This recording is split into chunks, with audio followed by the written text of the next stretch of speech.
Dear Rescue 911, had it not been for your show, we would have lost our baby Had girl. Michael not known what to do, Stephen would have bled to death. He's seen other kids on there do these things in emergency situations. This is 911. Do you have an emergency? And she wasn't breathing. I had to help her. And I knew I had to do something. Just feel emergency service. Every second counted. Who would ever think that you'd have to deliver a young kid? Even being that young, they can learn things. Has he got a blood pressure? Was he breathing? He said, call 911, Angie's dead. She's drowned. Then the 911 special dealing with strangers got the message across. Everyday people helping other people. Any one of us could have panicked. You can't let this boy die. I think the Rescue 911 saved my life. A television program's success can be measured in many different ways. Ratings, awards, reviews. For us, the most important measure has been in lives.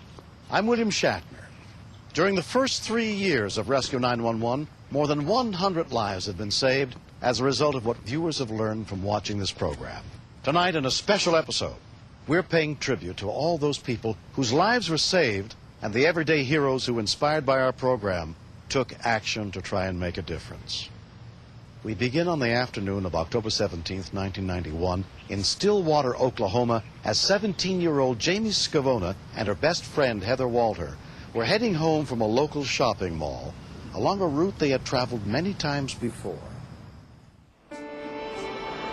Kids do not realize that when they get behind the wheel of a car, that they take not only their life, but other lives in the palm of their hand. That sounds good. Jamie was a very careless driver. She drove much too fast. She never would wear her seatbelt.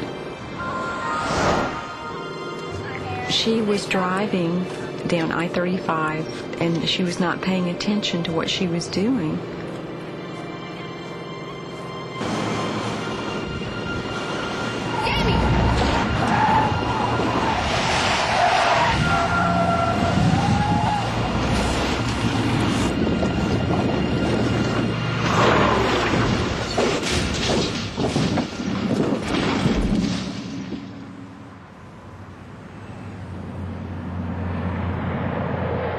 I remember rolling, I don't know how long. I remember coming to a rest and thinking I didn't want to move. I just wanted to lay there because I was in so much pain. I started looking around and Jamie wasn't there. And then I saw her hand come up from under the truck. That scared me to death because it was all bloody. Mark Gardner was on his way to catch a plane when he saw the truck crash. I run across the freeway, and I seen a teenage girl crawling out of the passenger side. Lay down, lay down, lay down. Out of the corner of my eye, I seen the other girl, and the truck was laying on top of her.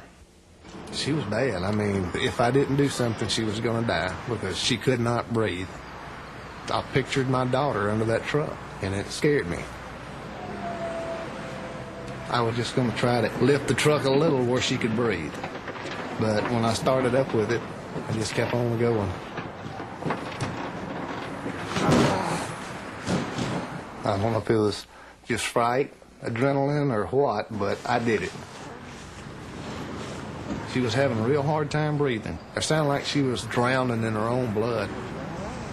By this time, other people had also stopped to try and lend a hand. I had to help her, but I didn't know what to do.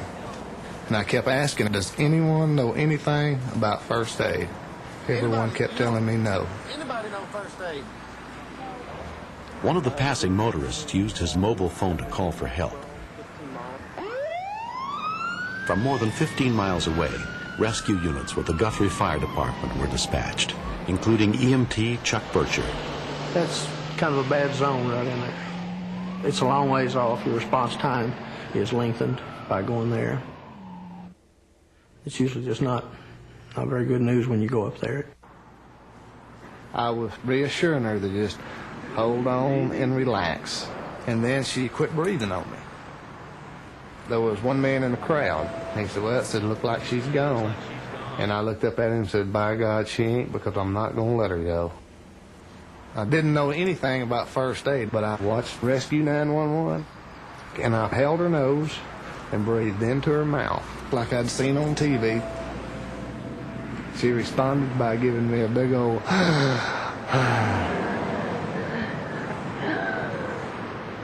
I didn't know if I was going to have to do it again, but I was relieved to know that she was breathing again. I could hear her and trying to breathe. I was concerned because I knew she had asthma really bad. So I told the people that she needed her inhaler.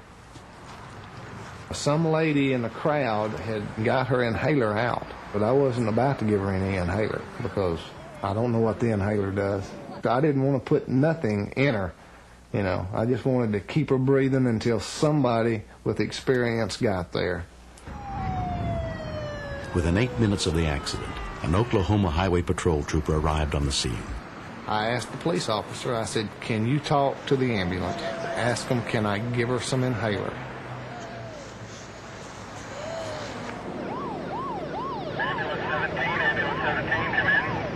The trooper radioed to the medic unit en route and spoke with EMT Mike O'Connor. I told him that would be fine to use her inhaler, but I wanted him to monitor her use. I didn't want her using it excessively. It's a life-threatening situation. People have died because of asthma attacks.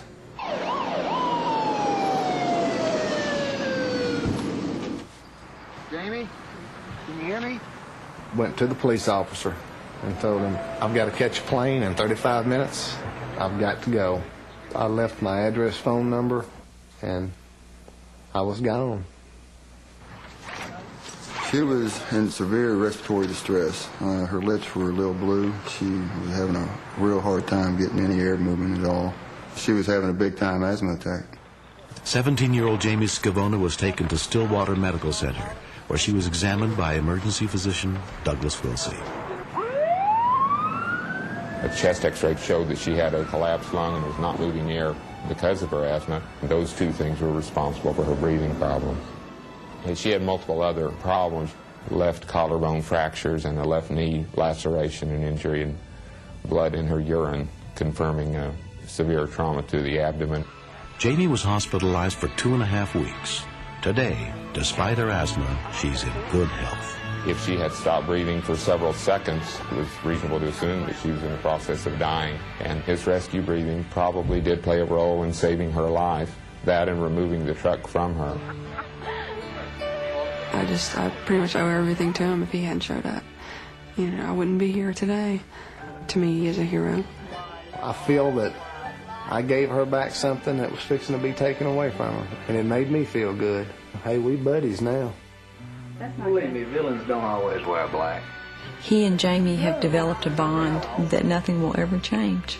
I'm really, really glad that he was on I-35 that day.